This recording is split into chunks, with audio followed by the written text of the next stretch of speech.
Hey there everyone, welcome back to Game Find, and my name is Dave, and come join me on the whimsical and enchanted journey to Everdell. Let's go.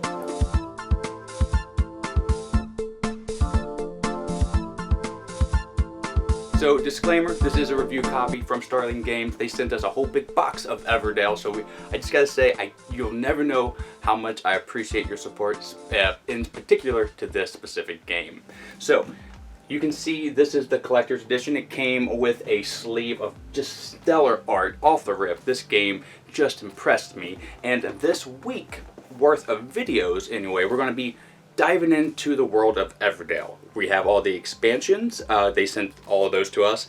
And there are a few other final thought videos that we're going to be doing. But it's because I appreciate this game quite a bit. So take that going into the video.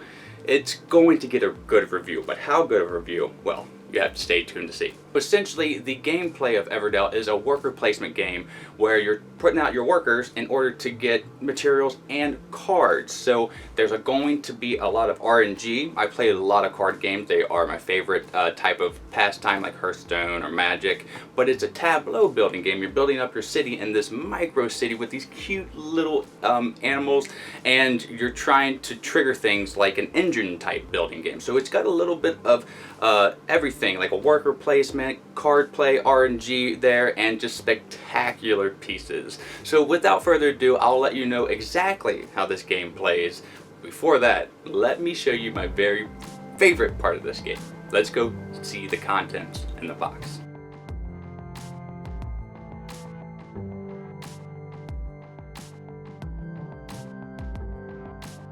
So here we have the tree already made up. I want to give it the spotlight before I go into any of the components, because this is one of my favorite components in the game ever. There will be a video out showing you how to build the tree. It should be up right now, but this is what it looks like when it's all built and has all the pieces that it needs in it. So the card, the Quetz cards, the little meeples up top, and then the cards in the middle right there. So this is the visual of what it looks like. I'm showing you this now because I'm going to take it out of the video when I show you how to play, because it's just so massive.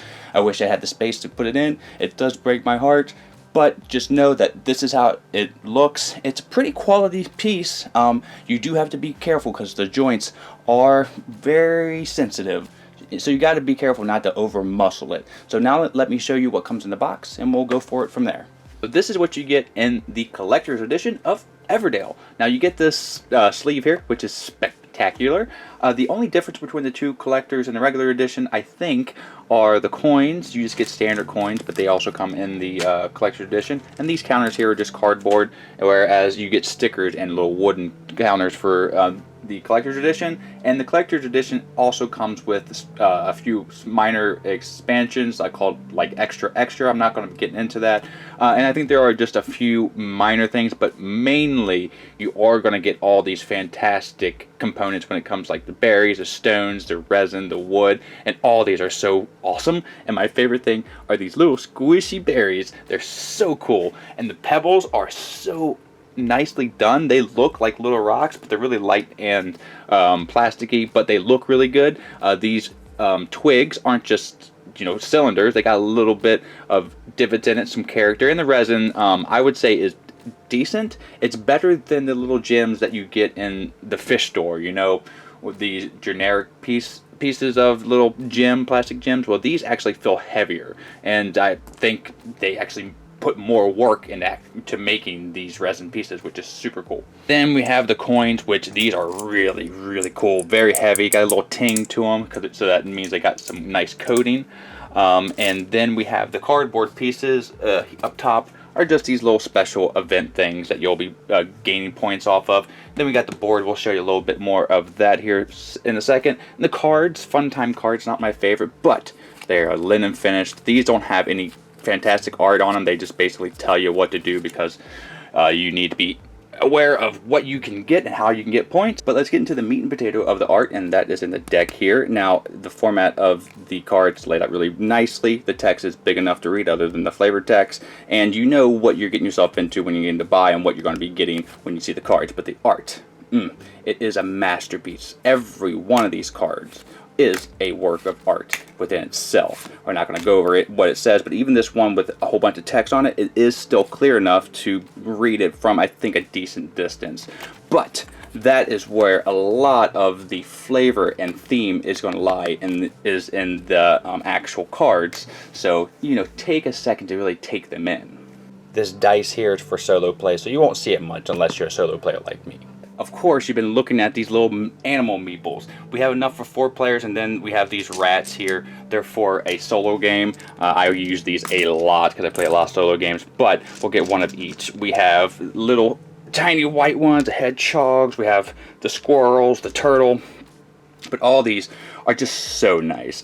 And when this was the first thing that drew my eye was, wow. These meeples are done so well, and I mean, normally you would get 1 type of animal meeple in a game, or 2 types if you're lucky, but look at these. You get 5 different types of animal meeples, and it just gets better from there. But that is essentially what you get in this box. Let me show you how to play and give you my opinion. Let's go. So here I have Everdell set up for 2 players. Now, I'm not going to be going over all the rules because there is a few things included in the collector's edition, like the extra expansion and stuff like that. You're gonna have to read over, and the solo rules, though. If you want me to do a solo playthrough on the channel, leave down in the comments below, because I'd love to do that.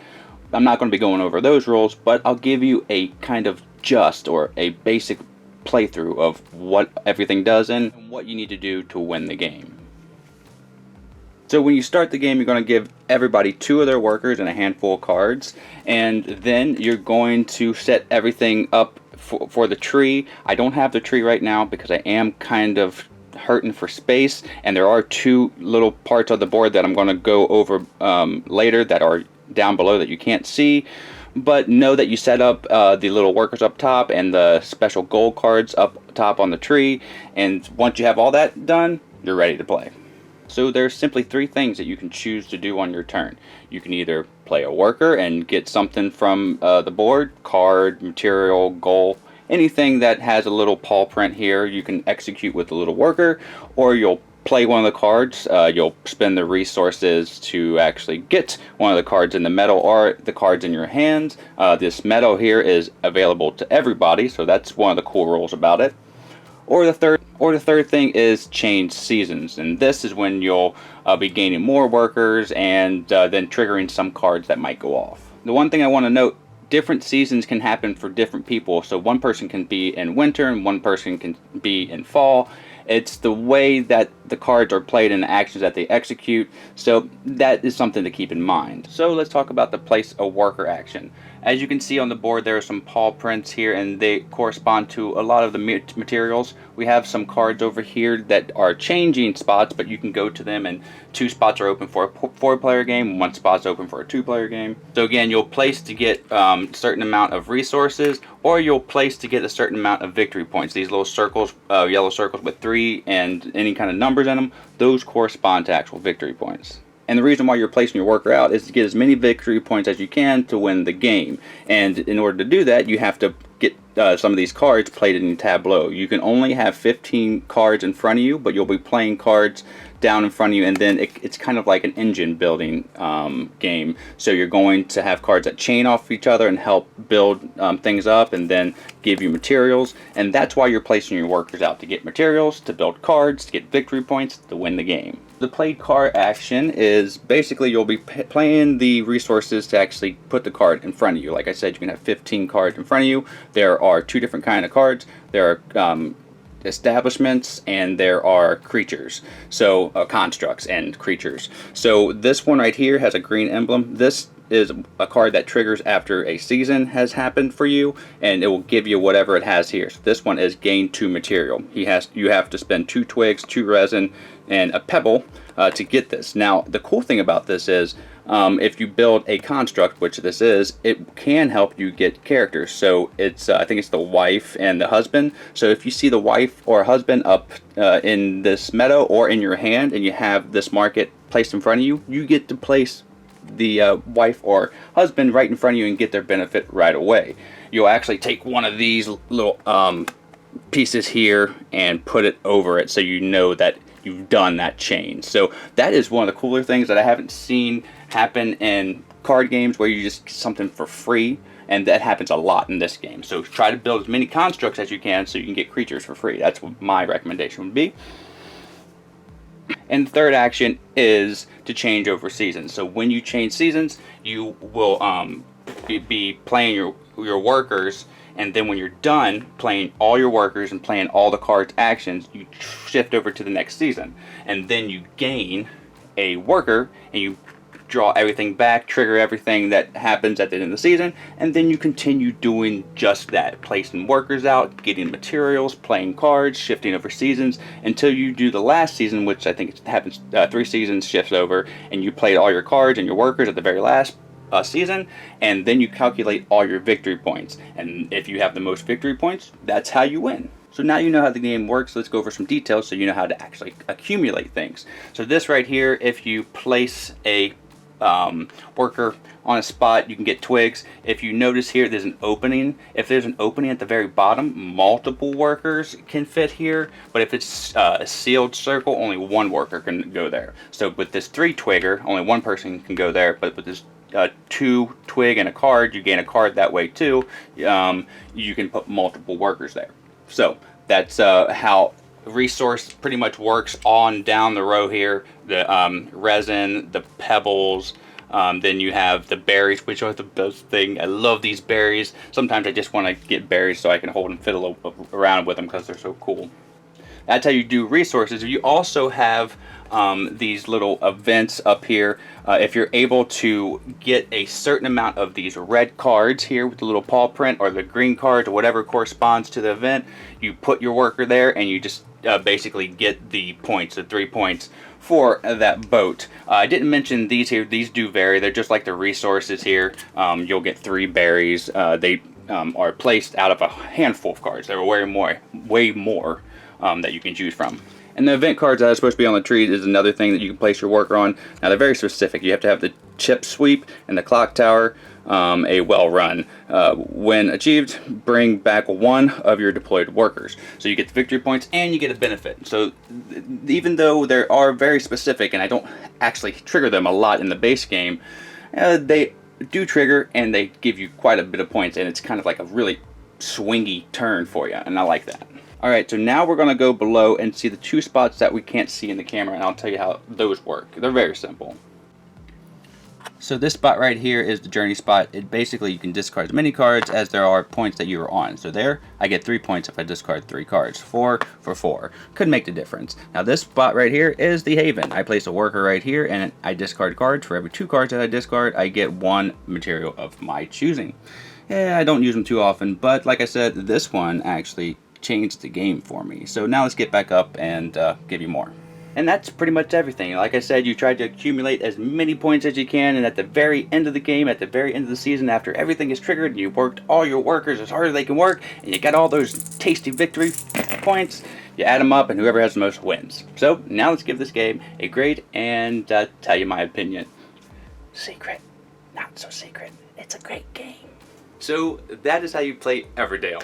Now, we're just going to go straight into this and let you know the score of this game. This game gets a 95 from me, and that pretty much makes it one of my favorite games of all time. This is easily, from the first 2 plays that I played it, I knew that this was within my top 5. I don't know exactly where it falls, but it had so much of what I like. There's a game called Mice and Mystics. That art on Mice and Mystics kind of gets transplanted and projected and/or to this Everdell game, but it gets even more expanded with more colors because the Mice and Mystic game was a bit darker, but we get to see a wonderful tiny world through just majestic eyes, and that tree and the theme of this game just dripping and drenched of said theme, it just captured me and it brought me back to childhood. I was able to use my imagination in a way that I haven't been able to use it in quite a while, and was just through this perspective of the game.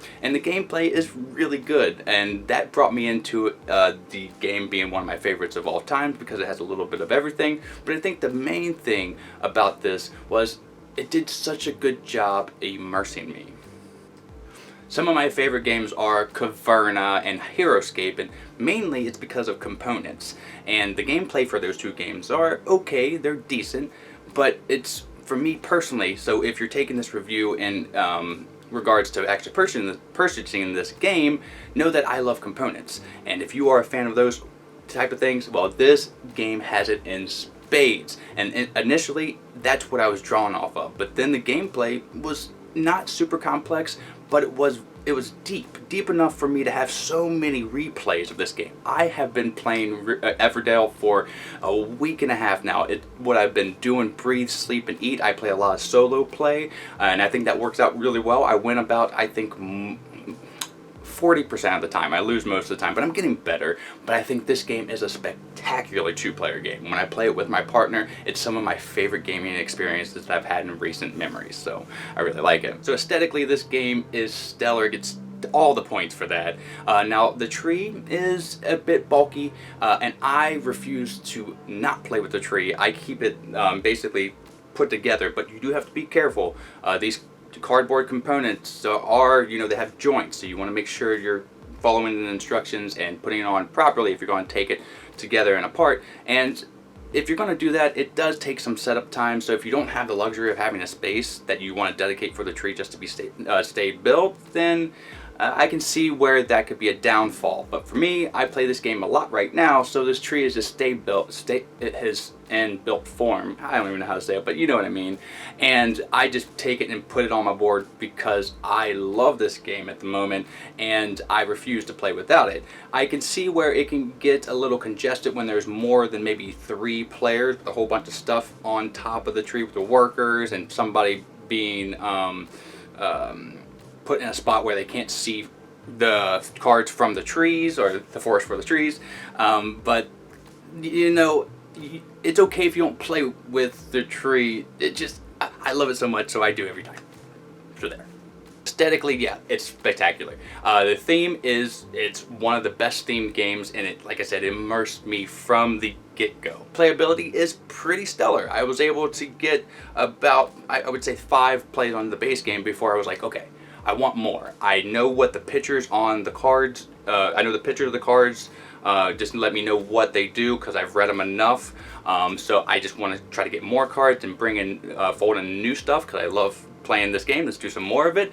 And when I first started playing it, it did have some analysis paralysis because there are a lot of text on the cards, and you do have to kind of pick them up. You have so many options for your hand, the meadow. So me and my partner, we really like to strategize, so there were turns where we were taking a lot of time doing that, but once we got to the mode where we knew just based on the picture, this is what this does and this card gets me this, then it started to speed play just like any card game would. But in the beginning there is going to be a curve, so the game length is really going to depend on that. But I've never seen a game go over about a little more than an hour, about hour 5 minutes, an hour 10 minutes or so. And the ease of play, it's 14 plus for a reason. I think you could probably get a 12-year-old, maybe 11-year-old interested because the art is spectacular. I think kids are going to love the art. But there is a lot of stuff going on that they have to keep track of. It's not like a lot of big things going on. It's just a lot of little tiny nuanced things that you have to keep track of. So multitasking is going to be a must. So I would say this game is about where it should be age-wise when considering playing this game. Though, it still is an easy game. I would say the complexity is about medium. Especially if you know how to play worker placement games and card games, you'll kind of latch on to it pretty quick. Because it's a card game that has RNG that makes it differ over game to game, there is different tactics that you'll be picking up and trying throughout different games, or you'll just try a different strategy from the last game that you played to see if it worked better. And that is one of my favorite thing to do with my partner. She does a certain tactic and I do a certain strategy. We see how they play against each other, and then we will kind of switch or do something different, or use the opponent's or my partner's strategy that she did this time, and she'll do a different thing. That's how we like to test games. So this one did a spectacular job there. Nothing like it's like gonna blow my mind like Netrunner, but something that is meaty enough for me to stick my teeth into and kind of dive in deep and play around with these strategies but not be overwhelmed. So take that. yeah, that's how it is.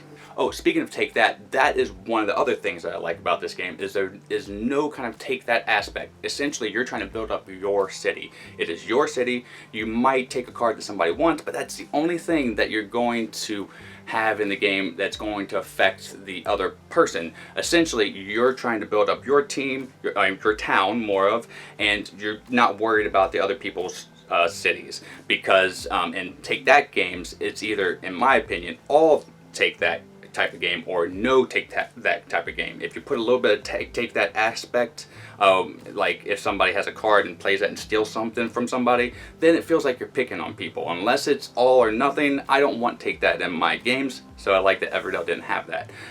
Last thing that I'll say about the actual gameplay is the season play. You can really take out one of your seasons and stretch it for a long time, and or have a really short season. So that was kind of confusing at first, but when I played so many times with my partner, we just basically played our own turn. I was in fall, she was in winter, didn't matter, we were just playing our turns. But at first it was kind of, so how do we deal with this? But it didn't take long to kind of figure it out. But all in all, this is a spectacular game, and I recommend it to anyone who likes card games, that likes worker placement games, who like games that look beautiful, who just like board games. Check this out. Now, I'm going to let you know that the next thing that we're going to review is Belfair. It's an expansion for this game, so tune in. If you really like this review, I would appreciate it if you could click like, and if you're new, click subscribe. I would appreciate that too. And if you don't like it, click dislike and tell me down in the comments below why you didn't. But I'm gonna go ahead and sign out for today. Thank you again, Starling Games. I really do appreciate it. I want to show my gratitude by, of course, making this week grandiose, because again, this has shot up being one of my favorite games, and that's why I appreciate you supporting the channel so much. But thank you for that, and thank you, Vine Nation, for tuning in to today's review. And I'm gonna go ahead and get out of here. My name is Dave, and have a great rest of your day and a great time with all you play. Join me in the next review of Belfair. But until then, I'm out. Bye.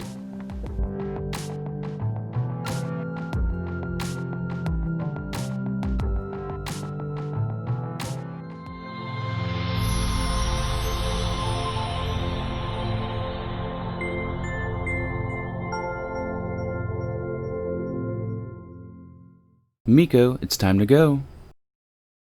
Good girl, Miko.